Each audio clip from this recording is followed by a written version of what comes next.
தமிழ் பொது வேட்பாளர் அரியநேத்திரனுக்கு ஸ்ரீதரன் எம்பி ஆதரவு. தமிழரசுக் கட்சி கிழக்கு உறுப்பினர்களோடு இந்திய உயர்ஸ்தானிகர் சந்திப்பு. பழைய சாரதி அனுமதி பத்திரங்கள் ரத்தாகுமா? திணைக்களத்தின் விளக்கம். ஜனாதிபதி வேட்பாளர் மாரடைப்பால் மரணம்.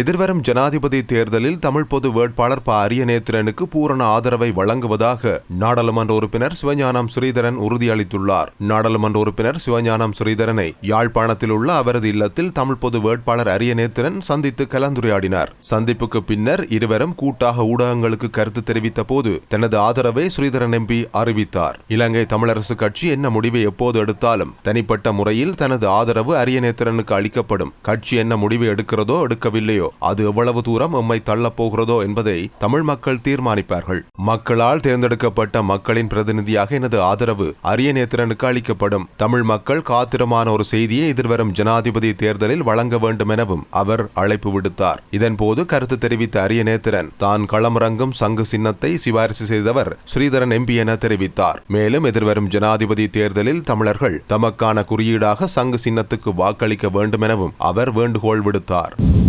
தமிழரசு கட்சிகளுடைய கிழக்கு பிரதிநிதிகளுக்கும் இந்திய உயர்ஸ்தானிகர் சந்தோஷ் ஜாவிற்கும் இடையில் சந்திப்பு ஒன்று இடம்பெற்றுள்ளது. இதில் மட்டக்களப்பு, அம்பாறை, திருகோணமலை ஆகிய மாவட்டங்களின் இலங்கை தமிழரசு கட்சியினுடைய நாடாளுமன்ற உறுப்பினர்களோடு ஏனைய அரசியல் பிரதிநிதிகளும் கலந்து கொண்டனர். இதில் மட்டக்களப்பு மாவட்டம் சார்பாக மாநகர சபை முதல்வர், இளைஞர் அணி தலைவர், மகளிர் அணியினுடைய உபத்தலைவி ஆகியோர் கலந்து கொண்டனர். திருகோணமலை மாவட்ட நாடாளுமன்ற உறுப்பினர் சண்முகம் குகதாசன் இந்த சந்திப்பில் கலந்து கொண்டதோடு திருகோணமலையின் அங்கத்துவ பிரதிநிதிகள் தவிர்க்க முடியாத காரணத்தினால் கலந்து கொள்ள முடியவில்லை என அறிவிக்கப்பட்டது. இந்த சந்திப்பின் போது சமகால அரசியல், ஜனாதிபதி தேர்தல், தமிழ் மக்களுடைய அரசியல் பிரச்சனைகள் தொடர்பில் இந்திய உயர்ஸ்தானிகருடைய கவனத்துக்கு கொண்டு செல்லப்பட்டது. அம்பாறை மாவட்டம் சார்பாக கலந்து கொண்ட நாடாளுமன்ற உறுப்பினர் கலையரசனால் கல்முனையில் கலாசார மண்டபம் ஒன்றினை ஸ்தாபிப்பதற்கான கோரிக்கை முன்வைக்கப்பட்டது. அத்தோடு அவர் கிழக்கு மாகாணத்தில் இந்திய உயர்ஸ்தானிகர் அலுவலகத்தினையும் அமைக்குமாறு கோரிக்கை விடுத்தார்.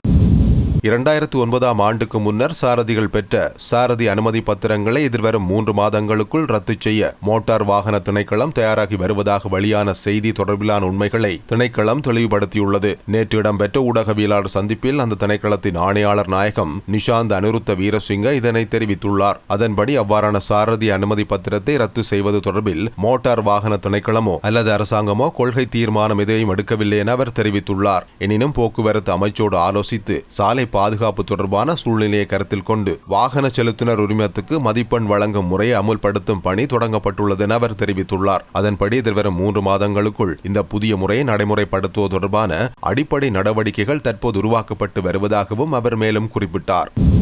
வரும் ஜனாதிபதி தேர்தலில் சுயேட்சை வேட்பாளரான முன்னாள் நாடாளுமன்ற உறுப்பினர் மருத்துவர் ஜதுரூஸ் இலியாஸ் நேற்று திடீரென காலமானார். சந்திரிகா பண்டார்நாயக்கவின் காலத்தில் நாடாளுமன்ற உறுப்பினராக கடமையாற்றிய ஜதுரூஸ் இலியாஸ் புத்தளத்தைச் சேர்ந்தவர். இறக்கும் போது அவருக்கு வயது 78. 2 நாட்களுக்கு முன்னர் திடீர் சுகயினமுற்று வைத்தியசாலையில் சேர்க்கப்பட்டிருந்த அவர் நேற்றிரவு மாரடைப்பால் உயிரிழந்தார் என்று புத்தளம் வைத்தியசாலை போலீசார் தெரிவித்தனர். அன்னாரின் ஜனாசா இன்று புத்தளம் மகா முஸ்லிம் மையவாடியில் நல்லடக்கம் செய்யப்படவுள்ளதாக அறிவிக்கப்பட்டது.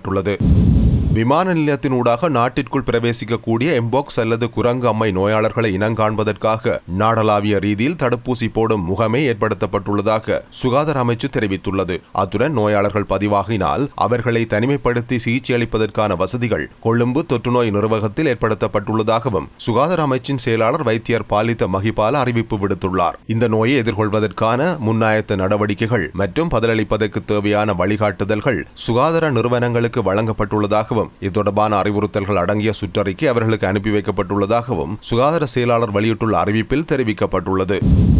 நீர்க்கட்டணத்தை குறைப்பதற்கான வர்த்தமானி அறிவித்தல் வெளியிடப்பட்டுள்ளது. அதற்கமைய கடந்த 21ஆம் திகதி முதல் நீர்க்கட்டணம் குறைக்கப்பட்டுள்ளதாக நீர் வழங்கல் மற்றும் வடிகாலமைப்பு சபை தெரிவித்துள்ளது. வீட்டு உபயோகத்துக்கான நீர்க்கட்டணம் 7 வீதத்தாலும், வைத்தியசாலைகளுக்கான நீர்க்கட்டணம் 4.5 வீதத்தாலும், அரச பாடசாலைகள் மற்றும் மதஸ்தலங்களுக்கான நீர்க்கட்டணம் 6.3% குறைக்கப்பட்டுள்ளன.